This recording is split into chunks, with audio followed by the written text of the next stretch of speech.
Oh, hello kids. I didn't see you there. I was just reading a book I wrote, Alison's Fishing Birds. Would you like me to read a bit to you? You would? All right, let's get started then.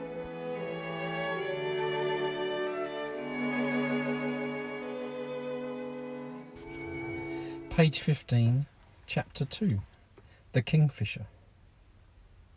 Another bird that Alison saw very often beside the river was the belted kingfisher.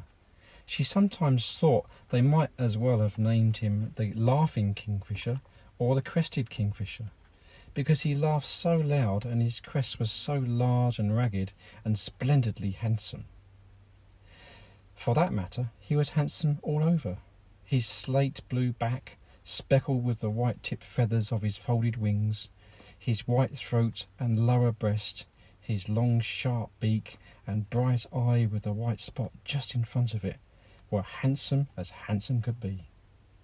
And his belt, more like a Lord Mayor's chain really, set over his shoulders and curving down to a point on his chest, could only make the whole effect just a little more splendid. Very often when Alison saw him, he was just flying on his way up or downstream. Sometimes, with a sudden loud rattle of laughter, he would swoop sharply upwards in his flight and perch abruptly on the branch of a tree or on the very top of a dead snag leaning out over the water. Alison soon got to know some of his favourite perching places, and she saw him come back to them again and again. They were always high places, chosen to give him a clear view into the river and down to the very rocks on the bottom. Alison found her kingfisher story in the same spring as she found her dipper story. She was walking up the river one day when the kingfisher came from behind her and turned suddenly from his swift, swooping flight to perch on the dead of a top of a cedar tree that leaned out over the water. He sat very still, not looking at Alison, not even looking down into the water, but with his eyes gazing ahead, straight up the river.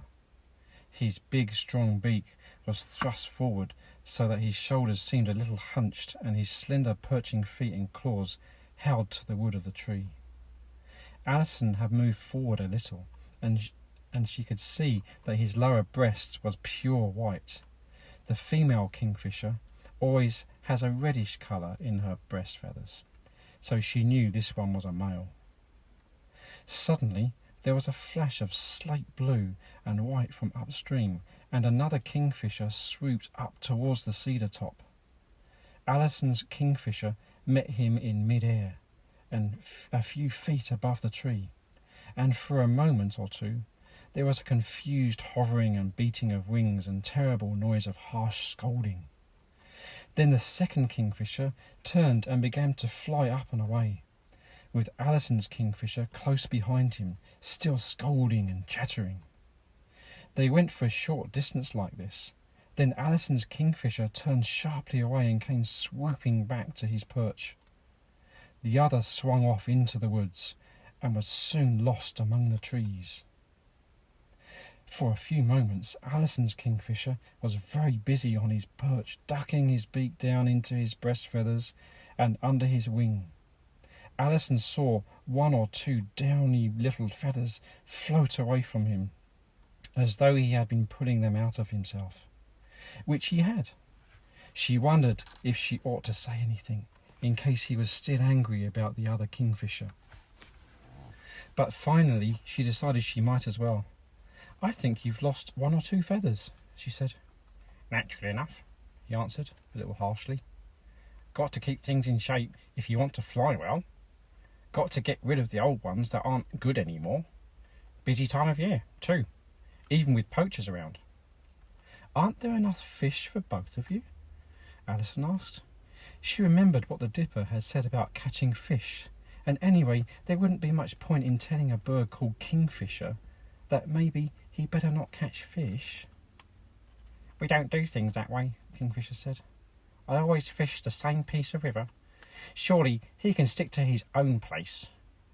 And in the spring too, when there's a family to feed." Suddenly, he slipped from his perch and swooped out over the water. For a moment he hung in the air, quite still, except that his wings were beating very fast. Then he dropped like a stone, head first in the water. Alison saw him come up again out of the splash and fly back to his perch. A little silvery fish was wriggling in his long black beak. He knocked the little fish 2 or 3 times against the tree, then swallowed it. Almost at once he dived again, this time straight from his perch, and in a moment he was back again with another fish, shaking the water from his wings with a quick movement of his body. He swallowed that fish and 6 more that he caught, one after the other. He seemed to be a very good fisherman, and the old cedar snag seemed to be a very good place to fish from. "Aren't you eating an awful lot?" Alison asked him. "If you go on like that all day, you won't be able to fly." "Listen," said the Kingfisher, looking down at her fiercely. "You know where the old gravel pit is, about half a mile up the road from the bridge?"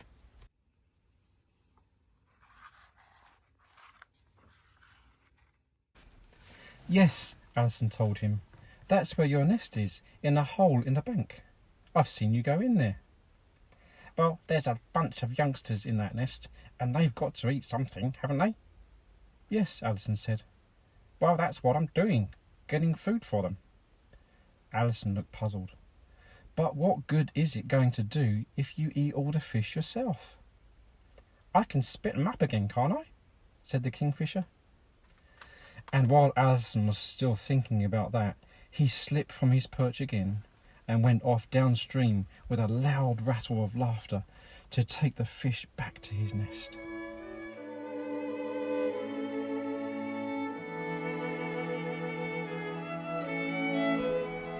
Well, that's all for today. It was lovely to have you all here with me. I'm looking forward to our next visit. This has been Reading with Roddy.